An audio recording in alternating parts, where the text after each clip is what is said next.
E aí, Rodrigo, vamos para o episódio 10 do Between Futures. Como que você tá? Episódio 10, tudo bem por aqui? Empolgado para esse papo aí. E, cara, um marco no nosso podcast aqui, hein? Pô, episódio 10, viu? A gente tinha É, falado que se chegasse no 3 a gente ia continuar a fazer isso, já estamos no 10. pelo jeito vai ficar agora. Boa, e eu vou começar o assunto com uma conversa que eu tive na semana passada, nosso primeiro tópico.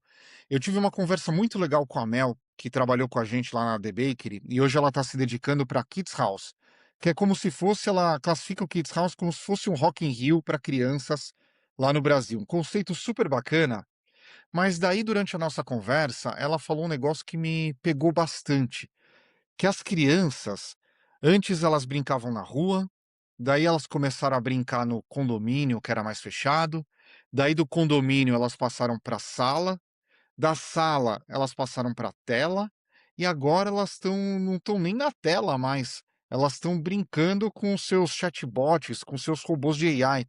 E isso muda muito, né, e a gente está vendo, eu tenho um filho de 14 anos hoje, você tem filho também, a gente vê essa mudança de comportamento. Eu lembro que meu filho, quando ele tinha 2, 3 anos de idade, eu não fui daqueles pais que evitou tela. Meu filho, quando tinha 2, 3 anos de idade, ele pegou uma revista, começou a passar com o dedo as fotos e ficou reclamando, porque ele não falava ainda que as fotos não passavam.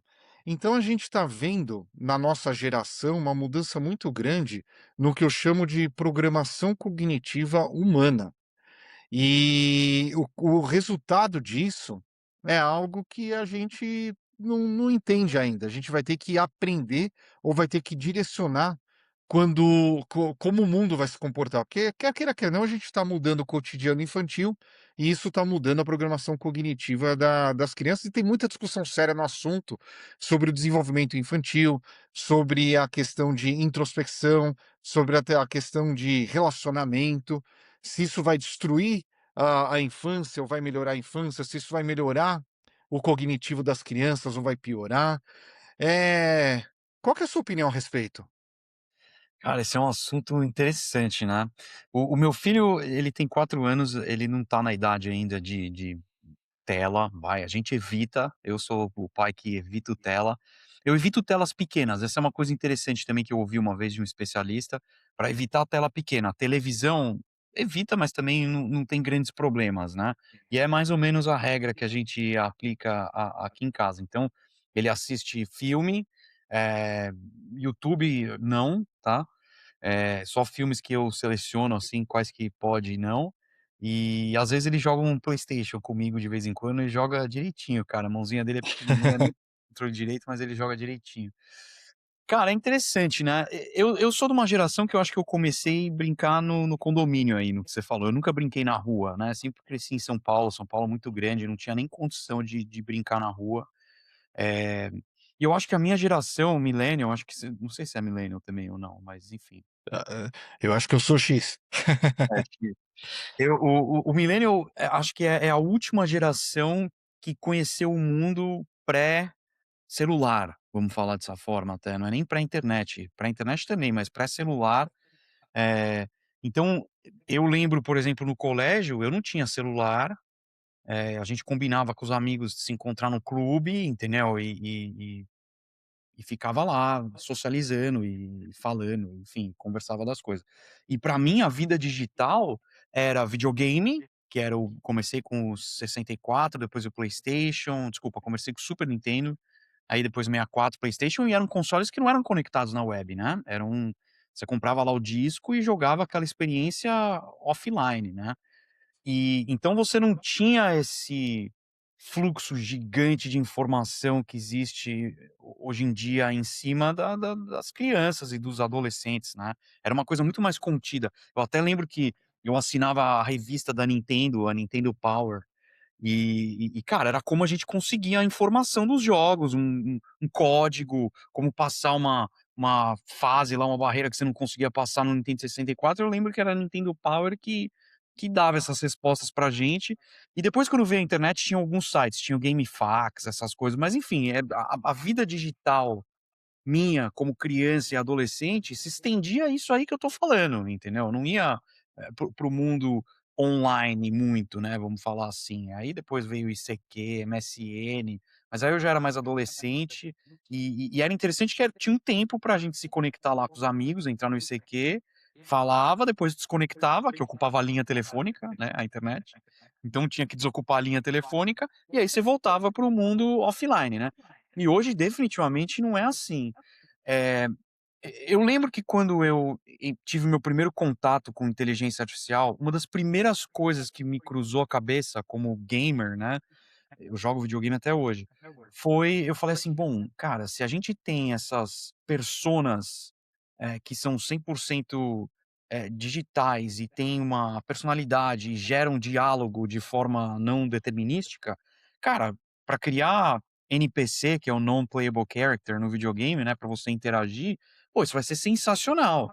E, cara, passaram anos e anos e ainda não os jogos ainda não têm LLM por trás de NPC. A gente lê e vê que existem planos, mas não tem o personagem por trás o LLM por trás do NPC. E eu acho que tem um motivo bem específico para isso, que é muito difícil você controlar exatamente o que esse NPC vai falar. Porque se você começa a interagir com ele, a AI, ela tem um alinhamento, mas, cara, chega uma hora que ela começa a falar coisa que não é mais pertinente ao jogo, entendeu? A gente viu esse exemplo com várias coisas que tentaram implementar AI, até aqui nos Estados Unidos o Taco Bell tentou implementar AI no drive-thru deles, e uns caras conseguiram meio que "hackear", entre aspas, né, fazendo perguntas específicas, e o bot lá do Taco Bell começou a dar código em Python, entendeu, porque ele estava usando por trás a OpenAI, o que quer que seja. E eu acho que quando você traz isso para o mundo infantil, o mundo da criança, são 2 grandes problemas. O primeiro é esse, essa falta de alinhamento, que você não tem o controle de fato do que o brinquedo ou o que a AI vai falar para a criança, né. E o segundo é que eu acho que você corre o risco da criança desenvolver um relacionamento com um ser que não existe, né. A gente É. ainda a gente sofre do mesmo problema, a gente vê bastante isso hoje em dia na mídia, né, pessoas sofrendo desse attachment com AI, mas a gente como adulto, eu gosto de acreditar que a gente tem um autocontrole muito maior. Agora a criança não, a criança pode ser que o amigo imaginário que a criança tinha quando era criancinha não é mais imaginário, agora uma realidade, só que inexistente do mesmo jeito, né, uma coisa 100% digital. Eu acho que esses são os maiores riscos aí, na minha opinião. É, mas esse que é exatamente o ponto que a gente tem que pensar como sociedade, porque quando você vai mudando da rua para o condomínio, do condomínio para a sala, da sala para a tela, da tela do agente, a cada etapa que você muda, aumenta a proteção da criança, quer queira, quer não, aumenta a proteção, aumenta a personalização, controle, mas reduz muito a exposição ao imprevisível, É, aquele convívio humano aberto. O desenvolvimento social, ele depende muito de fricção, de negociação, de leitura de emoção, de espera, de conflito, de frustração, de imaginação, e você tem muito isso com contato com outros humanos. A partir do momento que você reduz o contato humano, você vai perder um pouco disso. Acho que o principal a principal questão de discussão aqui é que o mundo está indo para uma fase em que a parte da infância, ela deixa de ser mediada só por adulto, por par, por amigos, pela escola, e ela começa a ser mediada por plataforma e por entidade conversacional, pelos chatbots que têm personalidade e sempre estão disponíveis.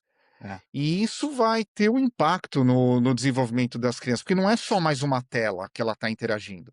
A diferença é que aquele chatbot, ele responde, ele lembra, ele se adapta, ele adapta a linguagem, ele acompanha o contexto, ele simula escuta, ele oferece validação muitas vezes para coisa que não é para ser validada, e ele pode virar uma presença recorrente, uma fuga daquela criança para o convívio social que ela deveria estar tendo para formar ela como pessoa. Esse para mim é o maior totalmente. risco e a gente tem que entender como que vai agir enquanto pais em cima desse risco, dessa nova interface de convivência. É, totalmente, cara. Assim, parte de mim acha tudo isso incrível, porque eu lembro do meu tempo de criança, E, cara, se eu tivesse um boneco do Darth Vader que eu pudesse conversar e ele respondesse como Darth Vader, pô, incrível, entendeu? Até hoje em dia eu ia curtir um negócio como esse pra trocar uma ideia com o Darth Vader, o Indiana Jones, o que quer que seja. Só que, de novo, tem esse problema da limitação, né? Você esse alinhamento e essa contenção do sistema de LLM ainda é muito difícil. Eu acho que a gente não crack the code aí ainda em como, fazer esses sistemas agirem exatamente da maneira como a gente quer que ele haja, e também dentro dos limites que a gente impõe, né. Acho que a gente consegue colocar um limite, meio que no nível macro, mas, no nível micro, ou seja, falar: "Ó, você vai agir só como esta pessoa", ainda não existe, né, você faz perguntas que ele foge lá do contexto. E eu até vi um caso na China, que a China lançou um brinquedinho, era parece um ursinho, um robozinho, em que tinha um LLM por trás e as crianças podiam conversar. E eu vi no Reddit que teve uma menina que o robozinho dela deu um problema e ele morreu, resetou, né, sei lá o que aconteceu. E que a menina entrou numa depressão profunda, porque era o melhor amigo dela, entendeu, conversava com ela e de repente ele resetou. Até tem um dos filmes do Toy Story que o Buzz Lightyear acontece isso, né, ele reseta, e aí ele não tem mais memória de que ele é o Buzz Lightyear, ele vira o Buzz Lightyear espanhol, se eu não me engano, é hilário. E eu acho que esse é um risco, né, porque a criança vai criar essa dependência, esse attachment, né, e que que tem um efeito psicológico aí que a gente não sabe. De novo, a minha geração cresceu com outro tipo de brinquedo, imagina, não existia nada nem parecido, até o videogame era muito mais simples, é isso que eu tô É, tentando dizer. mas sabe o que acontece? Que para criança não tem fronteira. Não tem fronteira entre o que que é brinquedo, entre o que é personagem, entre o que é companhia, entre o que é ferramenta.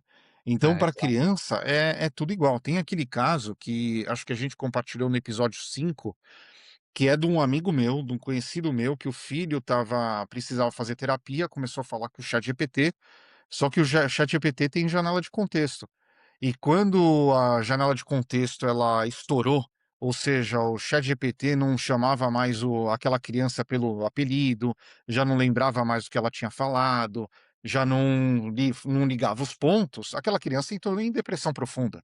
Essa dependência da tecnologia sem saber qual que é o limite dela, é onde está o risco para quem não entende muito como funciona. Aliás, até para adulto isso é ruim, É, imagina para exato. quem não tá preparado. Exato. Eu acho também que tem uma outra perspectiva aí, talvez também um pouco mais positiva, que é esses agentes, esses LLMs, eles podem ocupar o espaço de alguma coisa que já estava vazia ali na vida da Ah, criança. Então, interessante, interessante. é uma outra perspectiva, né.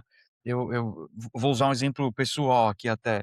Eu quando eu era adolescente, 13, 14 anos, eu sempre gostei muito de história, de ler e explorar essas coisas. E eu sentia que nenhum dos meus amigos tinham esse interesse que eu tinha. Eu tinha pouquíssimas pessoas para conversar a respeito disso, né. Até hoje em dia tenho poucos amigos que eu sento e tenho uma conversa cabeça desse tipo de assunto, assim. Eh, e eu vou muito para o mundo online, uso muito o Reddit para ter esse tipo de discussão, e na época não existia nada disso, né. Então, eu também me senti um pouco sozinho nessa época, porque os assuntos que eu mais gostava de conversar, meus amigos não estavam nem aí, entendeu. Eles queriam falar de futebol e eu, cara, não entendo nada de futebol, não tinha time, nunca tive, então eu tinha esse lado. Então, pensando por essa perspectiva, se for um negócio feito da forma correta, tem uma perspectiva positiva que é essa, entendeu? Talvez ele preencha espaços aí da criança, da vida da criança, do adolescente, que já tá, vazio. Mas é muito perigoso, né, Pipas? Eu, assim, eu não consigo enxergar, pelo menos no futuro próximo, uma solução É, rápida para esse eu problemas. vejo vários lados eu vou falar vários lados da moeda, né, moeda tem 2 lados, mas eu vejo tanto lado aqui, então eu vejo vários lados do cubo, sei lá, qualquer coisa geométrica. Porque o que acontece, da mesma forma que pode ajudar a criança solitária ou ansiosa, ela também pode virar um atalho afetivo fácil demais, né. Então, Exato. assim, você não se desenvolve, eu falo uma coisa, há bastante tempo eu não tenho medo de falar, você é aquilo que você experimentou, você é uma soma de todas as suas experiências. Quanto mais cicatriz você tem, a vida traz muitas cicatrizes, você mais tem, força para poder enfrentar Resiliência. os problemas, os desafios que aparecem na sua frente. E assim, se você não constrói essa bagagem de cicatrizes, falando de uma maneira simples, você não vai ter força suficiente para enfrentar tudo. A gente até brinca, e daí eu vou falar um negócio polêmico hoje, que a geração hoje em dia, sei lá como que chama a geração hoje em dia, é uma geração muito mimimi. Que é É, tudo muito que quer tudo muito fácil, que não enfrenta as coisas, às vezes é um pouco decorrência disso e talvez essas ferramentas de AI vão até colocar esse processo de achar que tudo é fácil, em outro patamar. E eu acho que a gente tem que tomar cuidado com isso, porque a vida não é fácil, os desafios não são fáceis. Aliás, quem vai entrar no mercado de trabalho agora vai estar enfrentando, na minha opinião, um dos mercados de trabalho mais complicados da história da humanidade. Porque a é, gente está passando por um ponto de inflexão onde você tem uma ferramenta de inteligência que tem o potencial de substituir trabalho humano. Então, o quanto você tem que ser resiliente, o quanto que você tem que se esforçar para poder se destacar no como pessoa e como profissional. Você totalmente. ter atalho fácil, você não vai conseguir ir atrás daquilo que é importante. É, totalmente. E é o que você falou, eu acho que a cicatriz dá a resiliência que você precisa para funcionar no mundo normal. O mundo normal, o mundo real, né, não é um mundo só feito de conquistas e alegrias e felicidade o tempo todo. Não, você toma muita porrada, toma muita rasteira, entendeu? Dá muita coisa errado, e você tem que saber lidar com essas frustrações. E eu acho que definitivamente esse é um problema da geração, mais nova, que tem extrema dificuldade em lidar com essas frustrações, e quando a gente coloca aí um sistema de AI no páreo, o sistema de AI tende a concordar muito com o que você está falando e não só concordar muito com o que você está falando, mas ele se adapta para aquilo que você está buscando, né. Então, eu usei o exemplo aqui de conversar muito de história, essas coisas.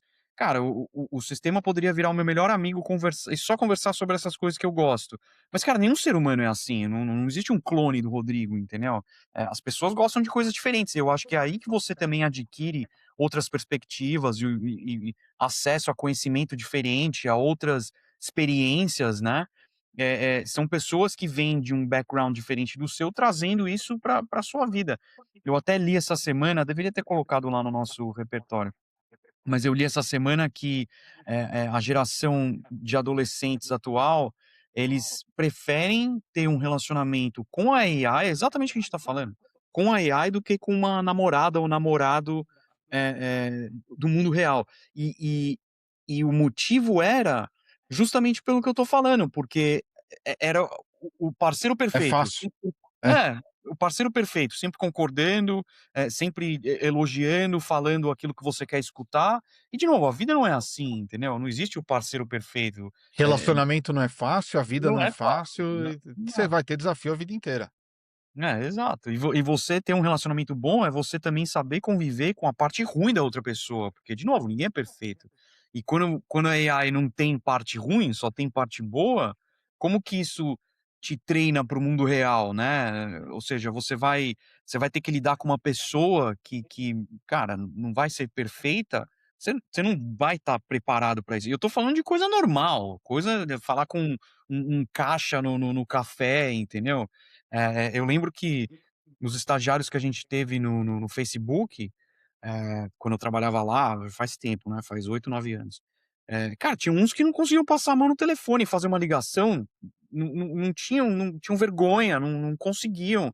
E assim, era muito chocante para nós que, de novo, é uma geração que cresceu sem iPhone, sem entendeu, sem acesso fácil à internet, à informação. Você tinha que passar a mão no telefone e fazer as coisas. E hoje em dia não, hoje em dia parece que a geração tem medo de falar e, sei lá, né, não tem os social skills. E ligando esse tópico num dos tópicos que nós falamos no episódio 9, que é quem é o dono da sua memória nos agentes, tem uma implicação também, porque se as crianças começarem a usar cada vez mais agentes de AI, quem que vai ser o dono da educação da sua criança? É. Quem que vai direcionar qual é a visão dela política, qual é a visão dela social, qual que é a visão dela de moral, qual que é a visão dela econômica? Quer queira, quer não, existe um poder enorme nos algoritmos. É aquilo que até você bom, a gente comentou isso agora, né, vamos falar de rede social. Rede social parece que a vida é linda de todo mundo, e a vida não é fácil assim, a gente sabe, a realidade ela se impõe. E a partir do momento que você tem como um suporte, uma ferramenta dessa, dependendo de como essa ferramenta ela se comporta ou ela está direcionada, é aquela história, você vai perguntar para qualquer modelo chinês o que que acha da ditadura na China, vai falar que não tem ditadura na China. Então, assim, você pode reescrever a história, se você usar a ferramenta de uma forma diferente, errada. É, exatamente. Eu sou super a favor do uso de inteligência artificial na educação, mas da maneira correta. Eu também acho que a gente não ainda, eh, como sociedade, como coletivo aí, a gente não identificou qual que é a melhor maneira de usar a AI dentro de educação. A promessa é que, cara, se você quiser conversar com Aristóteles, com Platão, você vai. Aliás, um parênteses rápido aqui, eu estou fazendo um experimento aqui no meu home lab aqui de tecnologia, eu estou chamando de conselho de anciões. Então eu criei um agente para cada pensador e eu dei acesso a todos os livros, todo o corpus de literatura que esses caras já criaram. E eu coloquei eles para discutirem as coisas entre eles. Então eu faço uma pergunta para o conselho de anciões, eles discutem entre eles, dentro da perspectiva de cada um, e me dão uma resposta. Cara, animal, eu estou me divertindo com esse negócio. E então, assim, eu acho que essa é a promessa. Se você consegue criar uma coisa que realmente se contém dentro dos limites de quem foi Platão ou quem foi Aristóteles, ou pelo menos o que a gente sabe deles, né, os textos que a gente tem, cara, legal, essa promessa é incrível. Agora, não chegamos lá, honestamente É. não chegamos. Ó, já vamos incluir no próximo episódio um tópico só para falar sobre o conselho de anciãos ou anciões? Bom, depois a gente Anciões. vê É, também. eu chamo em inglês, eu chamo de Council of Elders. É, Elders, eu não sei se é boa, anciões na tradução, mas, cara, eu tô me divertindo com esse negócio. Vamos colocar no próximo. vamos. Não, muito bom, vamos mudar de tópico. Ah, ChatGPT 5.5 lançado na semana passada, uma jogada para responder a Anthropic, que tinha lançado o modelo Opus 4.7. E só que é interessante que a OpenAI, ela focou totalmente o lançamento do modelo 5.5 e falando que é o melhor modelo para gerenciamento e orquestração de agentes. E inclusive o melhor modelo para organização de tarefas que o usuário pede para exército de agentes. O usuário pode delegar uma tarefa bagunçada e o usuário pode confiar que o agente vai planejar, usar as ferramentas corretas e vai chegar no próprio trabalho de forma inteligente. Eu confesso que eu instalei nos meus agentes aqui, eu tô com o exército hoje de 9 agentes, eu devo chegar em 20, 25 agentes, 24/7 trabalhando comigo e está sendo uma experiência, uma das mais incríveis que eu já fiz nos últimos tempos. E eu coloquei o modelo 5.5 no dia que ele foi lançado e é absolutamente incrível. O resultado É. está sendo absolutamente impecável. Ao mesmo tempo, a gente já falou isso aqui, ao mesmo tempo empolgante e assustador, porque, cada vez mais quem sabe usar esses modelos está tendo superpoderes de forma ilimitada. Mas, foi jogada de marketing ou realmente nessa corrida, cada um está na frente e o outro passa e vai, e a gente vai avançando junto? Cara, eu acho assim, sempre é jogada de marketing, né, porque hoje em dia tudo é marketing, tudo é PR, tudo é uma oportunidade para esse tipo de coisa. A competição dos modelos, eu pelo menos, eu tô adorando, porque eles estão evoluindo muito rápido e estão dando pra mim, pelo menos, as funcionalidades que eu queria já, entendeu? Coisas que eu já, como heavy user aqui, já imaginava, eu queria, o 5.4 não fazia, pum, beleza, o 5.5 lançaram, maravilha, faz, e eu como usuário absorvo todas essas funcionalidades novas, né.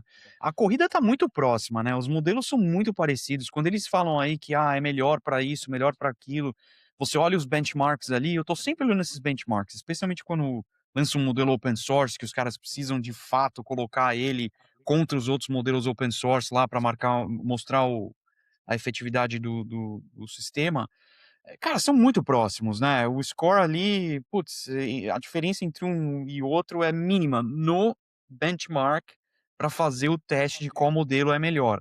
Eu acho que 2 coisas, eu acho que uma coisa é a aplicabilidade na vida real, que é diferente do benchmark, né, cada um tem um problema diferente e um jeito um pouquinho diferente de lidar com as situações.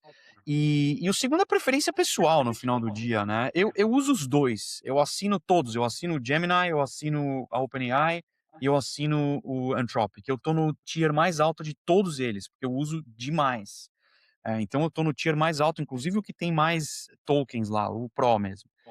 E então, assim, eu tô sempre indo de um para outro, de um para outro, de um para outro, até eu coloco um contra o outro, na verdade. Eu peço pra OpenAI gerar, prompt para Anthropic gerar prompt para OpenAI. Então eu tô sempre usando os 2 em tandem aí. O que eu acho interessante que o 5.5 faz, é o uso de ferramentas dele dentro do próprio chat, dentro do próprio software que você instala no computador da OpenAI, que eu acho que evoluiu muito. Isso vale para Anthropic também. Os 2 estão muito melhores, eles têm acesso à sua máquina muito mais do que tinham nas versões anteriores, tá. Eu acho que ainda não é uma rivalidade aí direta com o OpenClaw, eu acho que o OpenClaw ele tem uma abertura maior do que você pode usar e fazer com ele dentro da máquina, mas está muito próximo, tá. Tanto o app da Anthropic como o app da OpenAI, os 2 estão muito próximo em como que eles conseguem usar as ferramentas, dentro do seu computador. De novo, do ponto de vista de usuário, isso é maravilhoso, porque a corrida está trazendo aquilo que a gente, quer como usuário, como heavy user. Só tem que saber usar, porque a É, complexidade está aumentando também, né. Então, o app, por exemplo, na superfície, cara, é um app de chat que você vai lá, conversa, resposta, mas, cara, quando você começa a entrar a fundo no aplicativo e saber que ele pode usar o terminal do computador e isso e aquilo, cara, o universo se abre com o que você pode fazer dentro do computador, é. né.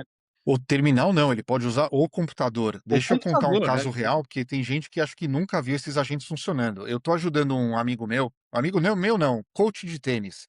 Eu tenho aqui no meu condomínio mora o Flávio Marretti, ele é coach de tênis há 30 anos. E eu tô tendo umas aulas de tênis com ele e que tá sendo uma delícia, eu amo o esporte, e eu tô ajudando ele também com algumas coisas. E ele publicou um livro chamado Reset sobre tênis, um livro incrível, recomendo, depois Legal. vou deixar até o link aqui. Só que o livro estava escrito em inglês e ele precisava escrever em português. E a gente tinha feito o livro no Pages do Mac, todo formatado, com os headers, tudo com aonde que era para ser capítulo era capítulo, onde era para ser página era pra página, onde era negrito.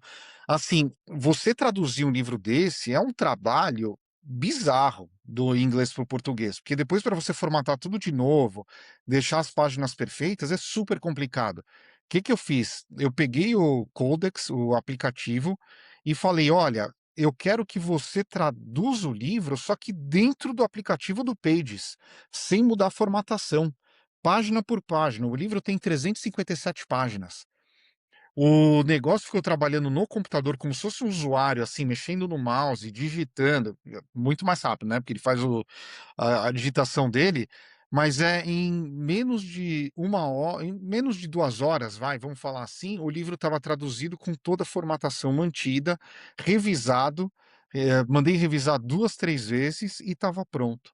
Assim, era um Incrível. trabalho que se eu fosse fazer na unha, usando até o ChatGPT para traduzir do inglês para o português, só o copy e paste e fazer formatação, ia fácil levar 1 semana de trabalho, fácil levar. Exatamente, E foi exatamente. resolvido em menos de 2 horas, assim, é muito incrível. Mas eu É. tenho uma eu diga, vai lá. Não, eu ia falar, é justamente esse uso das ferramentas aí que eu acho que está sendo a grande diferença desses sistemas novos, e eu acho que quando eles falam orquestração de agentes é um pouco isso, é mais o uso até das ferramentas e onde que ele ativa cada uma das personas de especialista que ele tem no back-end lá, para fazer esse tipo de uso ferramental. Mas encarrega também ou sobrecarrega o usuário um pouco também, porque você tem que saber o que é possível do sistema fazer. Se você não sabe, você vai continuar fazendo copy paste para fazer a tradução do livro, né.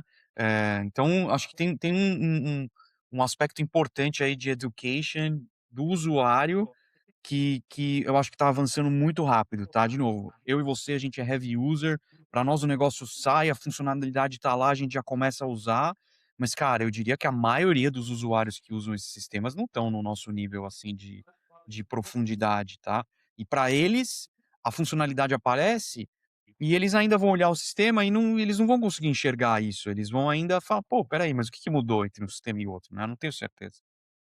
É, fica uma pergunta aqui, e eu vou fazer essa pergunta para eu vou fazer primeiro uma eu vou fazer uma pergunta e depois vou fazer uma previsão, porque a gente ainda vai fazer o nosso Ah, prediction market aqui do Between Futures, tá.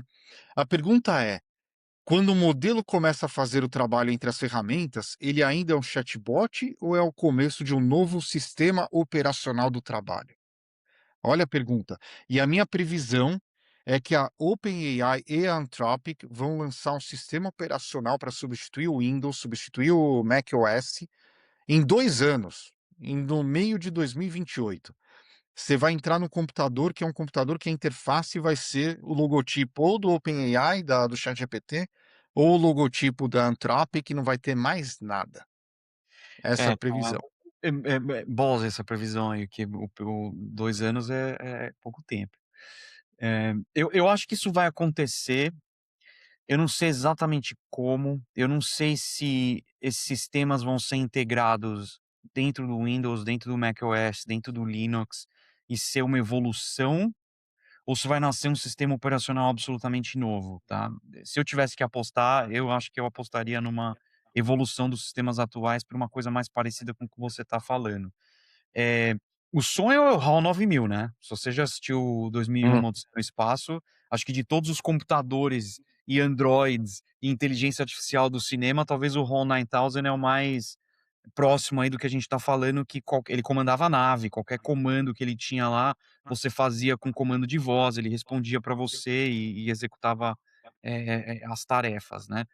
O que eu acho é assim, muitas das tarefas que a gente faz hoje como ser humano vão ser completamente desnecessárias, porque a máquina vai fazer isso e você não precisa nem olhar mais. Então, por exemplo, muitas das tarefas que eu automatizo para os meus clientes envolvem planilha de Excel e dados.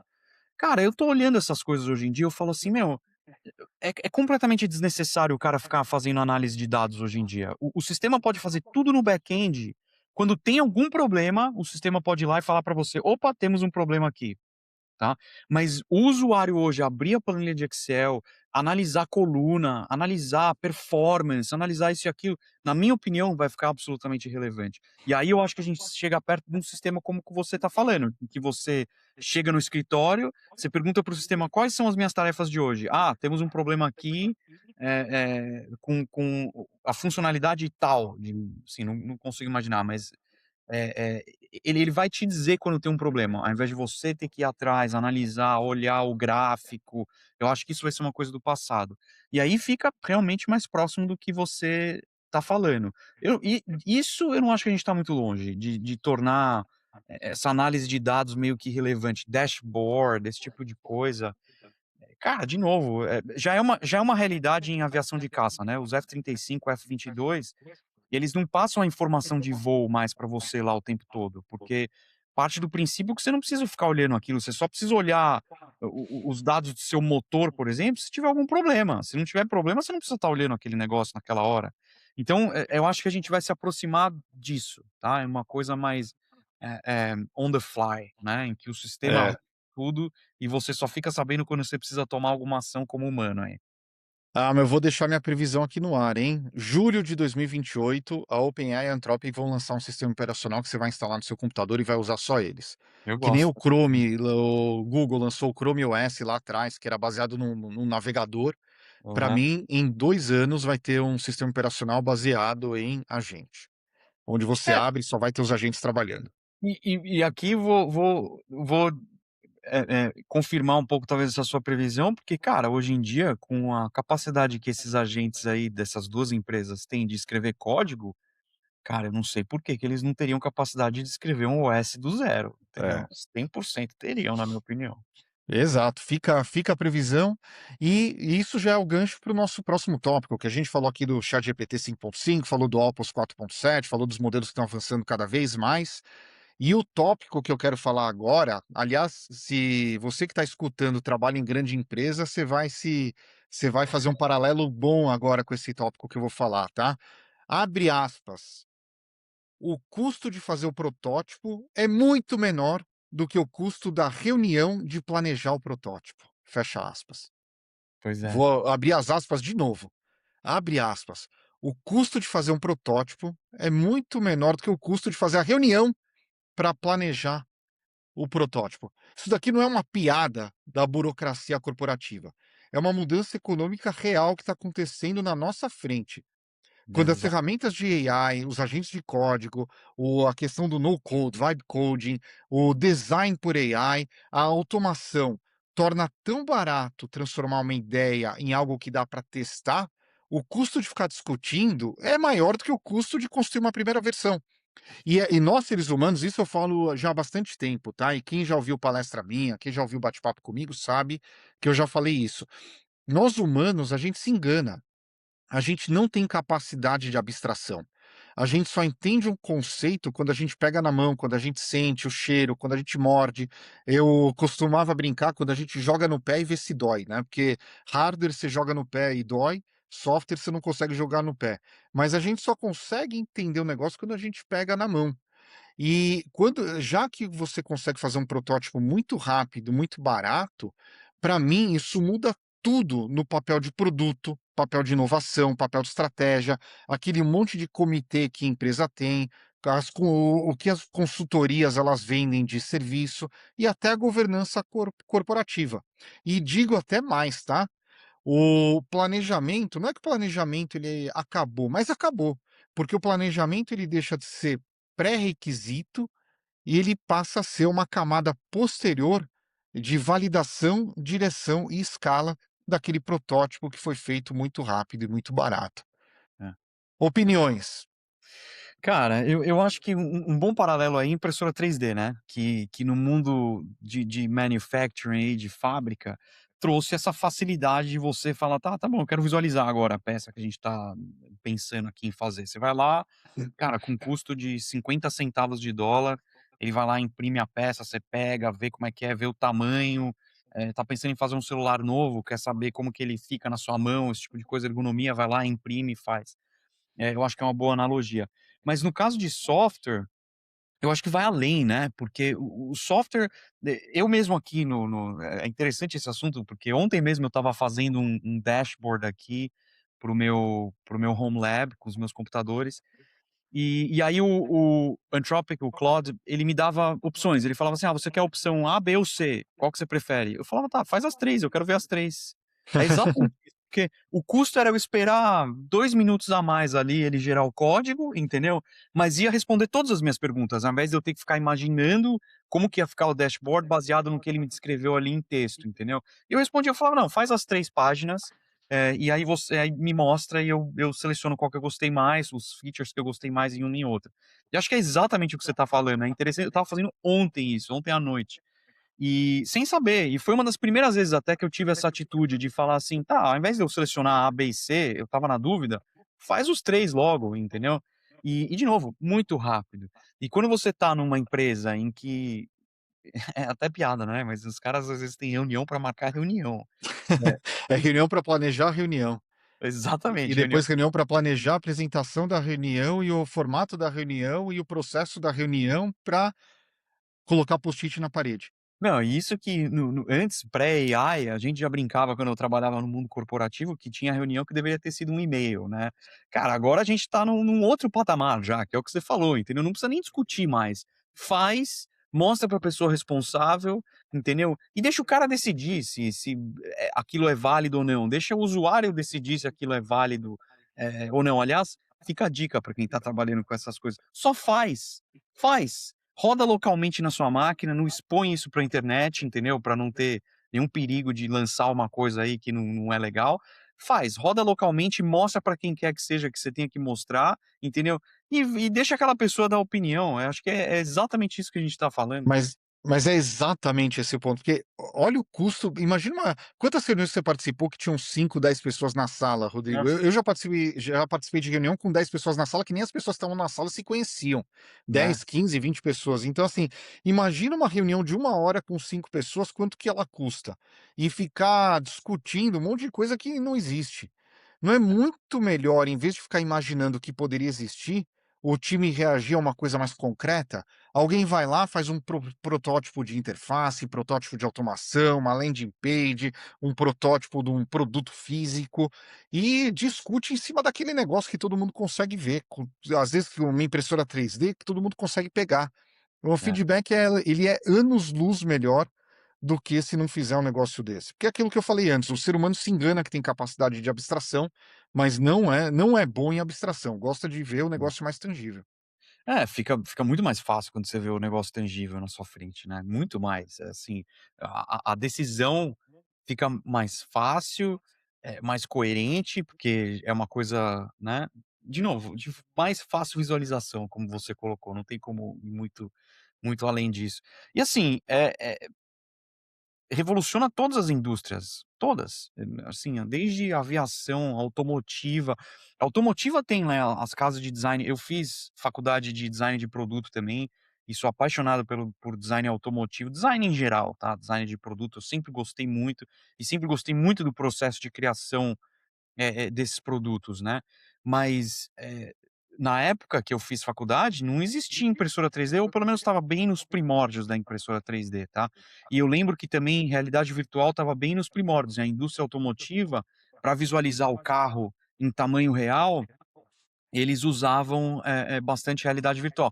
Mas é interessante a indústria automotiva, porque eles ainda gostam de fazer o modelo em argila, né, não sei se você já viu isso. Eles fazem o Já. modelo do carro real em argila, que acho que é mais tangível ainda do que você, visualizar na realidade virtual, porque na realidade virtual você não encosta, aquilo não tá batendo a luz do jeito que é pra bater, pra você ver os reflexos, entendeu. Acho que é mais um caso aí pra tangibilidade, mas no caso do software, é isso, faz o software, vê o que que dá, entendeu? Testa você e só faz, é tão barato, é tão fácil fazer hoje. E o jeito como o Claude e a OpenAI têm feito as interfaces, no começo era uma coisa muito crua, né. Você tinha que falar: "Ah, tá, espera aí, mas faltou uma barra de rolagem aqui, você já tem que ter essa funcionalidade, tem que ter aquela". Cara, agora não, ele faz com todas as funcionalidades já. O Claude, por exemplo, ele sabe que eu gosto do modo escuro de tela, eu não gosto do software com a tela branca. Tem gente que gosta, eu não gosto. Cara, tudo que ele faz pra mim, ele já sabe, ele põe a funcionalidade lá de trocar do claro para o escuro, tudo, que ele já sabe. Então, cara, é isso, acho que é fazer acabar com essas reuniões inúteis no final, né. E eu acho que a gente tem a obrigação de, não só fazer previsão, mas também colocar opinião aqui, né. Para mim, nesse curto prazo, médio e longo prazo eu não sei mais dar opinião, porque as coisas estão mudando muito É rápido, mas no difícil. curto prazo, tem algumas funções dentro das empresas que já tem que mudar imediatamente. Você pega, por exemplo, um Product Manager. Um Product Manager, ele era um fazedor de requisitos, um fazedor de documento, um fazedor de PPT, de apresentação. Um Product Manager hoje, ele tem agora que mudar completamente, ele tem que ser um fazedor de protótipos, para dar na mão das pessoas testarem, pegar os feedbacks e ir melhorando aquele protótipo até que seja, alguma coisa que possa ser utilizável. E tem um estudo que o GitHub fez, que é bem interessante da gente compartilhar, que o GitHub, bom, para quem não sabe, é uma plataforma onde você consegue colocar parte do seu repositório dos projetos que você está trabalhando na internet como backup, vai, para você poder replicar nos computadores e poder trabalhar em time. Mas ele lançou um paper que ele falou que, ah, antes desses agentes de AI, antes de ficar tão barato fazer protótipo, você tinha uma sequência que passava por reunião, escopo, orçamento, execução e demonstração.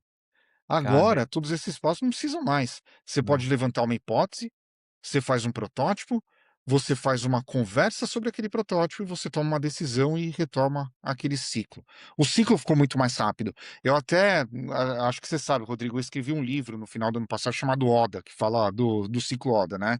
Que é observar, orientar, decidir e agir. O mundo está caminhando para isso. Você observa, você se orienta o que que você vai fazer, como você vai fazer, você decide, você age, você faz, e daí aquilo retroalimenta o ciclo como um todo. É, total. E uma coisa que eu acho que fica na minha cabeça ainda vai precisar do input de pessoas e ainda vai precisar do input de múltiplas pessoas. Eh, como essas pessoas vão dar o input, o feedback, é que muda, né, porque isso vai se vai sair do ambiente da reunião, tem que ir para outro lugar. E eu não sei se existe uma plataforma ainda que você pode entrar lá e dar sua opinião sobre a interface do software que você está fazendo. Não, definitivamente não é o GitHub.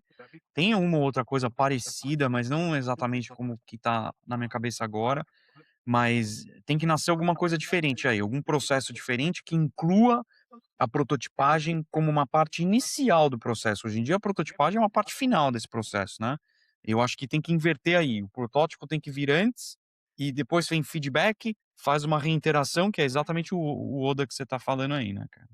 Concordo, e não usar planejamento como esconderijo, né, porque tem um monte de É, empresa que usa planejamento, que usa escopo, que usa o bingo corporativo como muleta ou como esconderijo. Não sei se falar muleta é pejorativo, gente, depois vocês me falam aqui nos comentários, porque hoje em dia é complicado, mas, enfim, usar como esconderijo para não inovar, não fazer as coisas diferentes. exatamente. Mas vamos lá, um outro assunto que é complementar a esses, a gente está falando de ChatGPT, estamos falando de fazer protótipo, e a gente falou no último episódio sobre tokenização, no episódio 8 sobre token maxing, que está tendo uma disputa das pessoas que usam mais token. A gente já até explicou o que que era token, se quem estiver escutando agora tiver curiosidade, vai lá para o episódio 8 que a gente fala sobre isso. E tem um repositório no GitHub que começou a fazer sucesso, que é chamado de Caveman, que ele é um repositório super simples, que ele faz a AI falar como o homem das cavernas. Ele faz a AI falar por exemplo, em vez de falar: "Ah, hoje eu estou bem", a AI fala: "Bem". É, Fala: "Ah, hoje o céu está azul". A AI fala: "Céu azul". Quer queira, quer não, você entende a mensagem inteira, a AI entende a mensagem inteira e você gasta menos token, custa muito mais barato falar que ele é homem das cavernas. Será que a gente está indo para um estágio agora onde a gente vai reduzir tanto a nossa comunicação com as máquinas para custar mais barato? cara, eu acho que a explicação para isso é muito simples. Eu até tinha visto um repertório desse também que replicava a linguagem que o astronauta tinha com o alienígena no filme Hail Mary, que tá no cinema agora. O cara replicou meio que a língua lá do alienígena, que é uma língua simples, porque eles têm um layer de tradução de AI no meio entre a comunicação deles, e que dava o mesmo resultado, gastava menos token e tal. Mas eu acho que a explicação para isso é simples, é porque a AI não precisa de tanto detalhe como a gente, como ser humano, precisa para transparecer uma ideia, né. Pra AI se comunicar, ela é muito mais objetiva, ela não precisa dar enriquecer, dar detalhe, adjetivo tanto. Acho que é muito simples.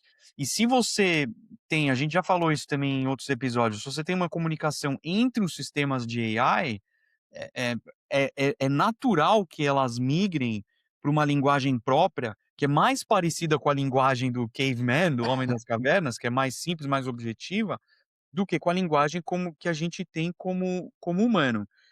Eu não acredito que a gente vá simplificar a linguagem, talvez, cara, muitos e muitos anos no futuro, porque a língua, ela não é estática, né, ela tá sempre evoluindo, como a gente fala e como a gente se comunica entre os humanos, tá sempre evoluindo. Talvez a língua evolua de uma maneira um pouco diferente, baseada nessas interações que nós humanos, a gente tem com o sistema de AI, e a gente vai trazer isso para nossa interação humano com humano também, no evoluir da língua aí.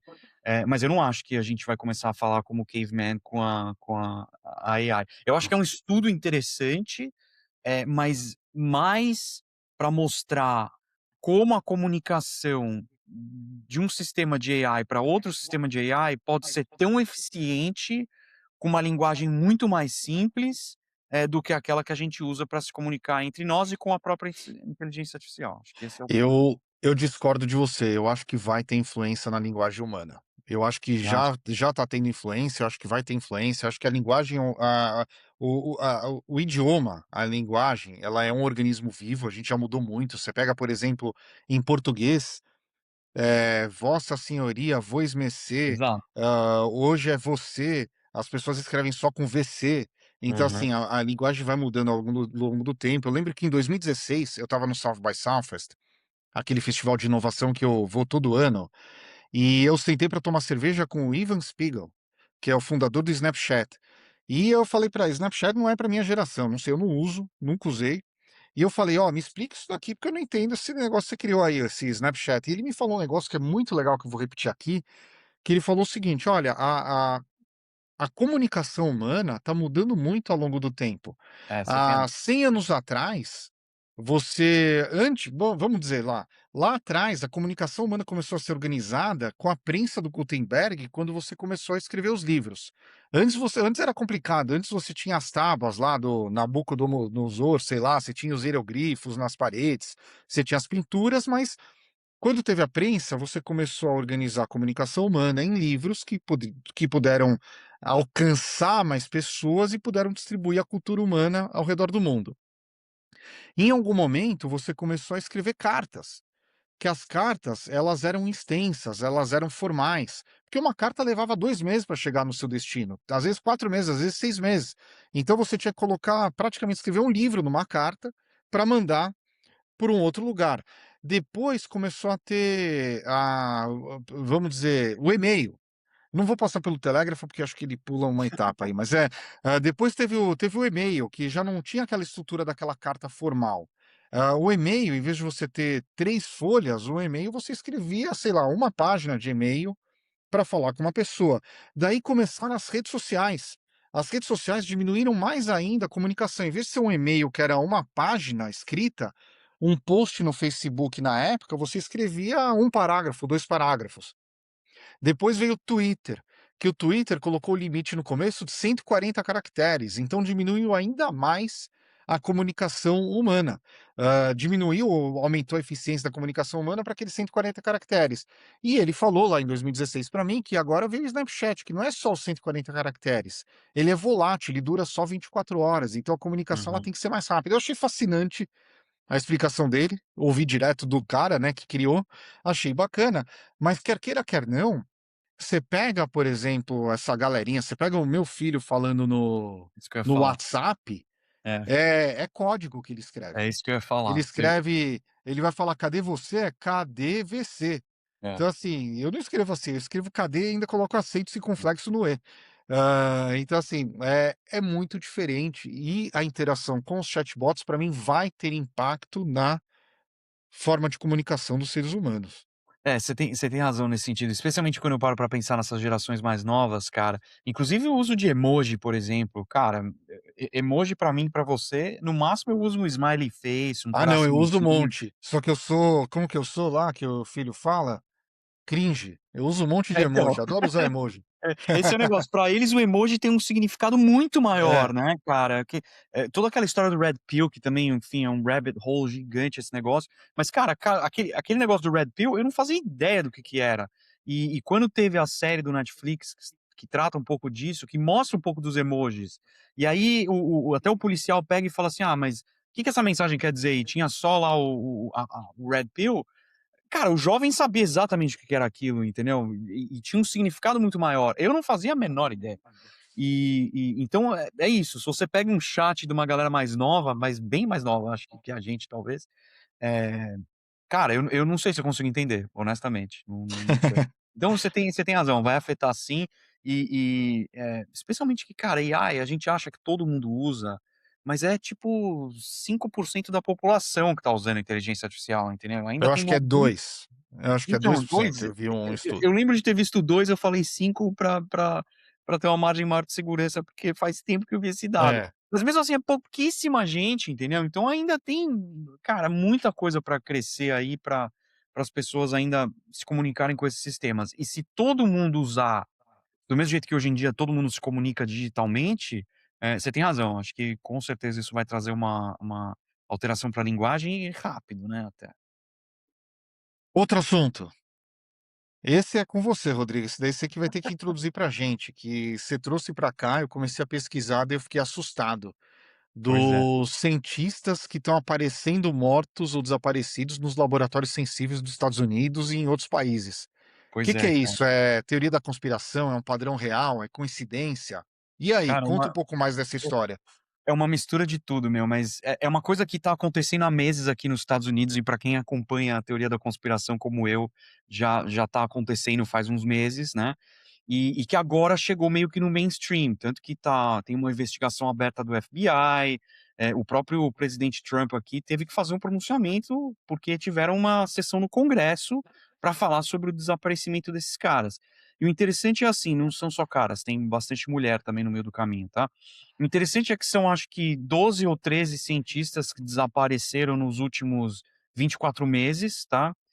Todos eles têm uma ligação um com o outro, e grande parte deles trabalhava no mesmo lugar. Então tem 3 que trabalham no Jet Propulsion Lab, 4 que trabalhavam no departamento de pesquisa avançada da NASA, e todos eles trabalhavam com coisas específicas, que eram sistemas avançados de propulsão, sistemas antigravidade e materiais avançados. São essas três grandes tópicos aí que revolvem em volta do desaparecimento desses caras. E são desaparecimentos extremamente misteriosos, assim. Teve um cara que era um super general sênior, da Força Aérea Americana, e esse cara foi o cara responsável por, olhar todos os programas de UAPs, que é o Unmanned Aerial Phenomenon, né, Unidentified Aerial Phenomenon, é ele que olhava todos esses programas. Então ele tinha acesso que até o presidente americano provavelmente não tinha acesso a esse tipo de informação e ele tinha. E esse cara desapareceu da casa dele. Ele desapareceu, da casa, desapareceu uma arma e ele deixou lá o Apple Watch dele e o celular dele. E a esposa dele ligou para a polícia, tem a gravação da esposa dele falando com a polícia já na mídia, e ela falou: "Olha, o fulano aqui saiu", não lembro o nome dele, ele desapareceu. William Neil McCasland. Obrigado, Caslen, General Caslen. Ele desapareceu e muito estranho, ele não é assim, ele leva o celular dele pra todos os lugares, tá não sei o quê, então, ao que tudo indica e o cara não apareceu ainda. E ao que tudo indica, levaram a arma meio que pra falar: "Bom, ele se matou e tá aqui, levou a arma pra ele se matar". E tiveram outros cientistas também na mesma situação. Teve uma mulher que ela estava hiking em Nevada, se eu não me engano, e ela estava com Novo um México. grupo. Novo Novo México. México. E ela estava com um grupo de pessoas, e ela desapareceu, ela era a última do grupo e ela sumiu, desapareceu. E ficaram meses procurando ela, semanas procurando ela, o próprio grupo que estava hiking com ela voltou vários e vários dias para a região ali, e não conseguem encontrar ela. E o interessante é isso, que todos esses caras trabalham, dentro do mesmo contexto aí de materiais avançados e propulsão avançada, basicamente, tá. E não é só aqui nos Estados Unidos, na China também. Na China tá tendo desaparecimento desses cientistas que trabalham mesmo dentro da mesma, dos mesmos tópicos, tá. E assim, é muito interessante, acho que vale a pena investigar mais a fundo isso, quem tem interesse. Eu posso ficar aqui, fazer um podcast inteiro falando da história de cada um desses caras, mas é um assunto que agora que tá correndo a mídia mainstream agora aqui, e que tá com uma investigação oficial aberta. A minha opinião é de que ou esses caras realmente não desapareceram, os que desapareceram, eles estão sendo recrutados, tá, e falaram pra eles aqui: "Olha, tem um baita problema aqui pra gente resolver, eu preciso de você aqui, você vai sumir da sociedade e você vai trabalhar só pra nós agora dentro desse problema, tá". Ou é uma queima de arquivo dos 2 lados, Estados Unidos matando cientista chinês e China matando cientista, americano, e isso tudo envolve, de novo, tecnologia avançada, antigravidade, nave alienígena, tá, que esses caras fazem engenharia dessas coisas, É, o aparentemente. que tem é que a internet adora uma história de true crime, né, adora a Uhum. teoria da conspiração, mas é que contra fatos não há argumentos. Exatamente, esse é Esses o problema. casos eles aconteceram nos últimos 24 meses, ficou agora bastante condensado, os casos se condensaram num período de tempo de 24 meses, assim, não foi um ou 2, foram muitos casos, e você tem reportagens de veículos importantes, a CBS está fazendo muita reportagem sobre isso, o próprio New York Times, para tentar achar uma ligação entre eles. E tem o uso de AI aí para ligar os fatos, né, porque com AI você consegue fazer o crunching de muitos dos dados e ver aonde que a pessoa estava, com quem ela se relacionou, que tipo de projeto, o que que ela fez, o que que ela não fez, e o pessoal realmente achou uma teia de ligação entre as pessoas que sumiram. É. E tem até uma cientista, ela era americana nascida na China, mas é de cidadã americana e trabalhava, já estava há muitos anos aqui nos Estados Unidos, e ela era professora de uma faculdade aqui nos Estados Unidos, e ela simplesmente sumiu, não foi na aula no dia seguinte, nunca mais apareceu, e ela trabalhava com, reator nuclear, fissão nuclear, se eu não me engano. E ela desapareceu. Não é que ela se suicidou, tem muitos desses caras que foram mortos, né, foram assassinados, que não desapareceram, tá. Teve um cara que ele era um astrônomo, e ele tinha um rancho lá no interior da Califórnia ou Nevada, também não me lembro, e o rancho que ele tinha lá era porque ele queria estar longe da civilização para poder ter o céu claro, para poder observar né, o cosmos. E esse cara foi assassinado na porta da casa dele, foi assassinado, dizem que por um vizinho, tá, mas ele foi assassinado. E a teoria da conspiração aqui é que esse cara começou a enxergar coisas que não era pra ele enxergar, que estavam lá em cima, entendeu? E que tiveram que apagar o cara.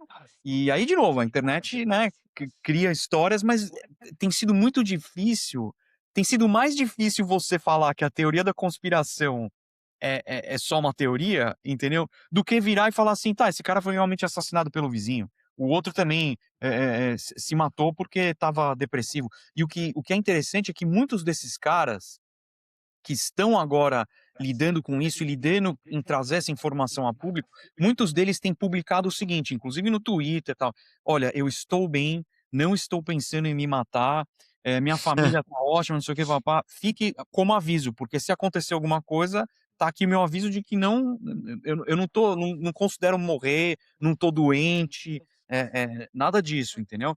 E tem até acho que a mais famosa desses casos aí é a Amy, esqueci o segundo nome dela, tá.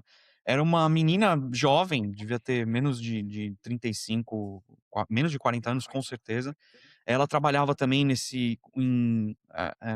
com ciência nuclear avançada, e ela sabia que ela estava sendo perseguida. Ela sabia que ela estava sendo perseguida, parece coisa de gente esquizofrênica, porque ela começou a mandar para um amigo dela, e esse cara vazou as mensagens na internet depois, ela falou: "Olha, esses caras estão me seguindo, eles entraram na minha casa e abriram um cofre". E aí o cara perguntava: "Mas por que que eles abriram o cofre? Levaram alguma coisa?" Ela falou: "Não, eles estão me mandando uma mensagem, eles estão falando assim: 'Olha, eu consigo entrar na sua casa e eu consigo abrir o seu cofre se eu quiser'", entendeu.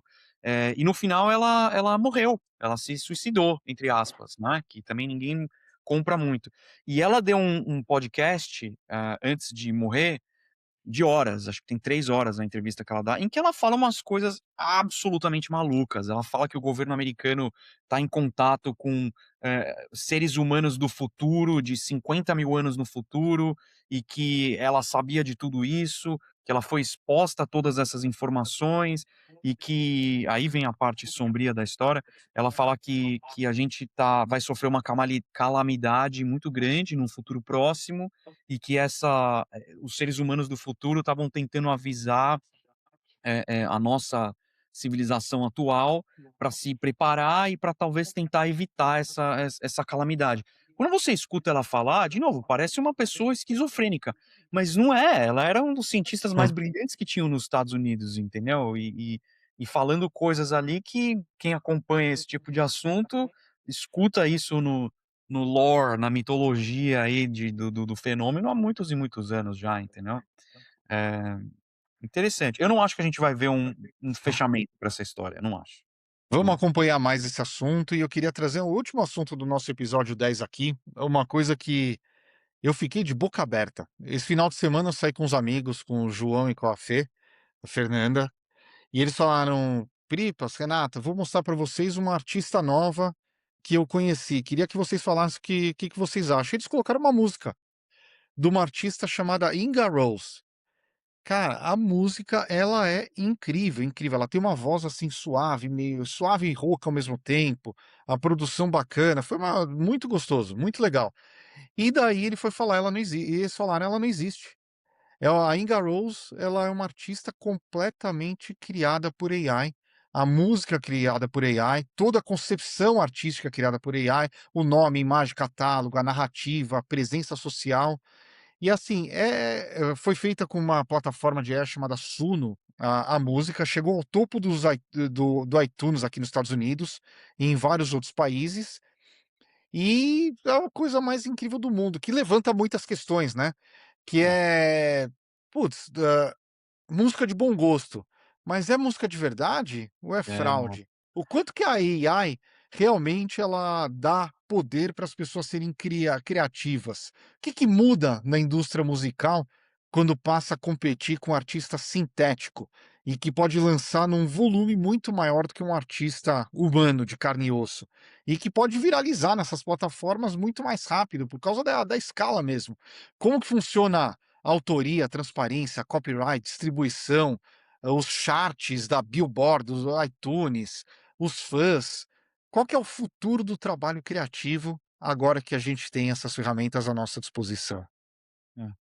Cara, eu vou contar 2 histórias e dar minha opinião.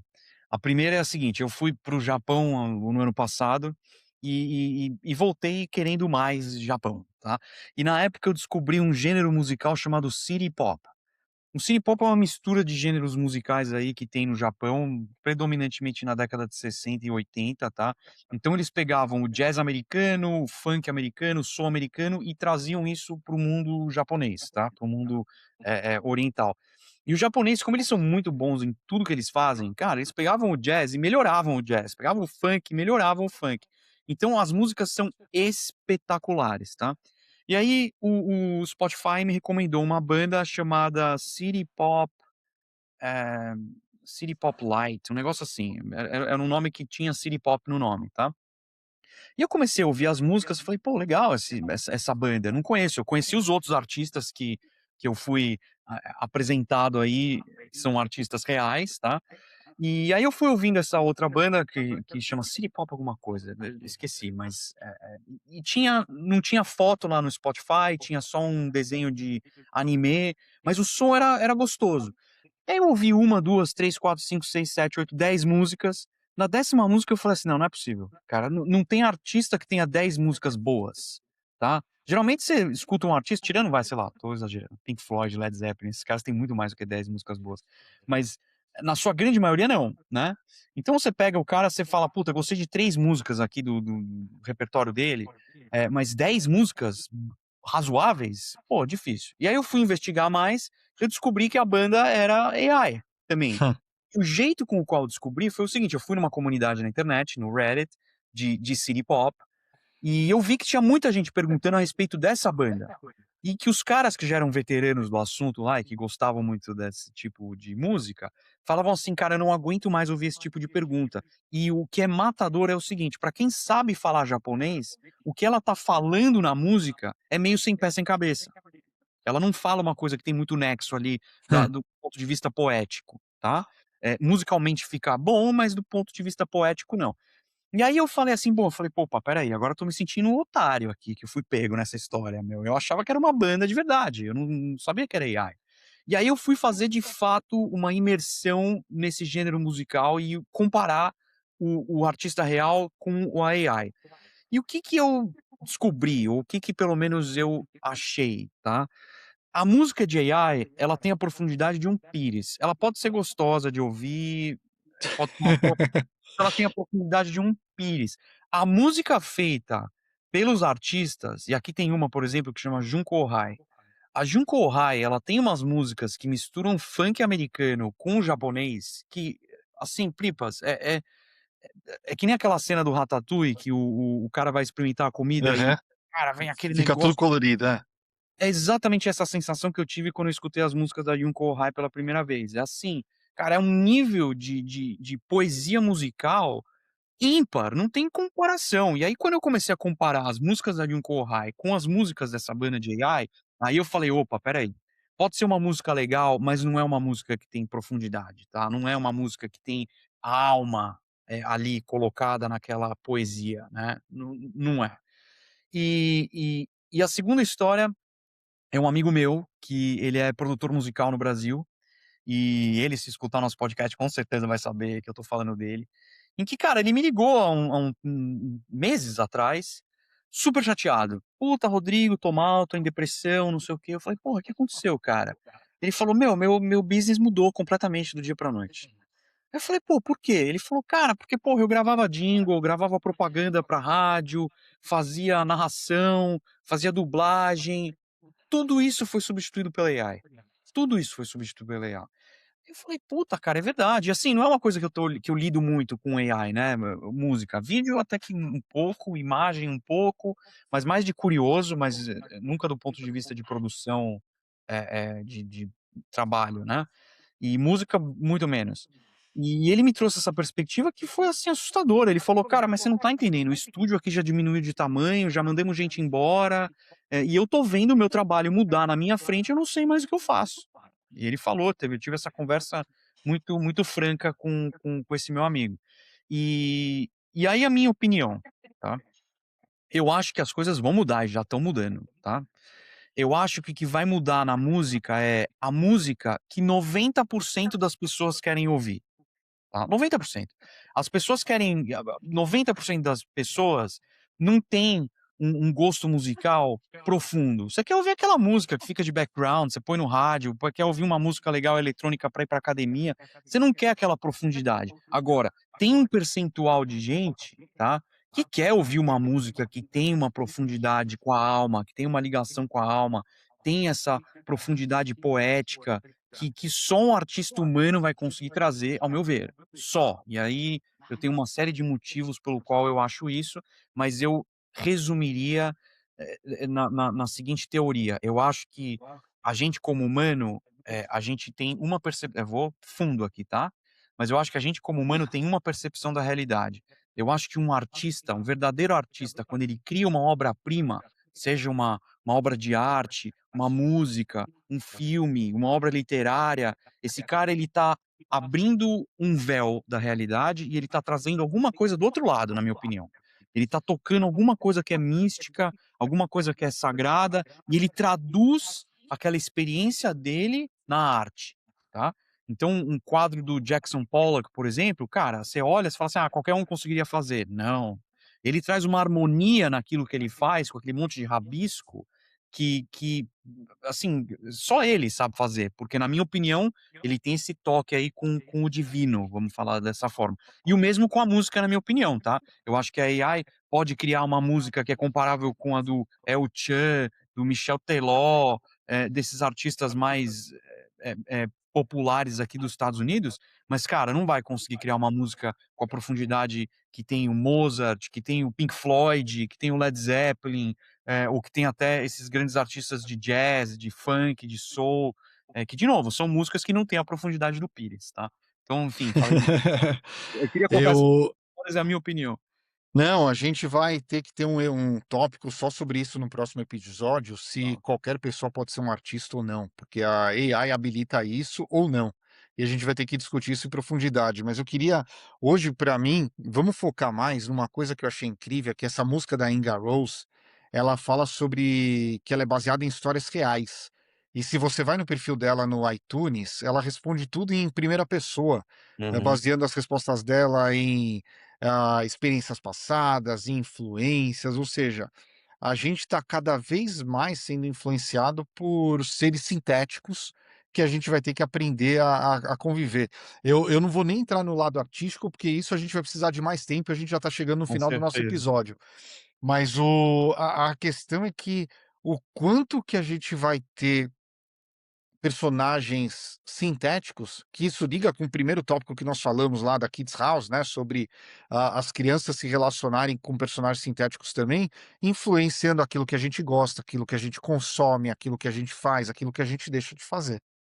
É.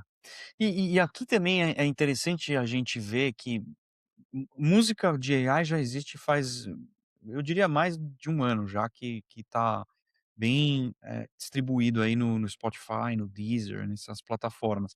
Mas a diferença agora é que você tem uma um artista completo, em que ele tem uma É. imagem, ele tem uma história, ele tem um branding pessoal, não é só mais aquela música. O city pop que eu tô falando é só música, tá. Você não tem uma cara, nada disso.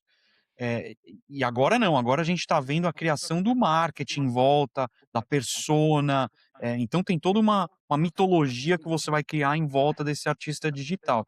Eu acho assim, eh, do mesmo jeito que jazz é um gosto adquirido, a primeira vez que você escuta jazz, você fala: "Tá, mas é meio que uma cacofonia, né, tipo, não tem uma é difícil você gostar de jazz a primeira vez que você escuta, mas aí você vai escutando, você vai entendendo o que tá acontecendo, você entende a conversa que tem entre os instrumentos, o que que o artista tá querendo dizer, a marcação de tempo no jazz que às vezes muda no meio da música, e cara, você entende da onde tá vindo tudo aquilo, cara, aí você começa a apreciar aquela arte, entendeu. E de novo, jazz é um gosto adquirido. Eu acho que com música é isso. Eu acho que para boa parte da população, a música de AI vai estar bom o suficiente, tá. Mas ainda tem pessoas que vão querer buscar uma coisa maior e que vão querer ir atrás de uma coisa que realmente é feita por um artista humano aí por trás, tá. É a minha opinião aí. Será que qualquer um pode ser um artista? Eu vou deixar esse gancho para o nosso próximo episódio, Rodrigo. Rodrigo, mais um episódio excelente, episódio 10. Passamos já dos primeiros 10 e vamos continuar que o feedback está sendo muito legal. Se alguém que estiver escutando tiver alguma crítica, sugestão, tiver um tema, só passar pra gente. Com Obrigado, certeza. Rodrigo. Valeu.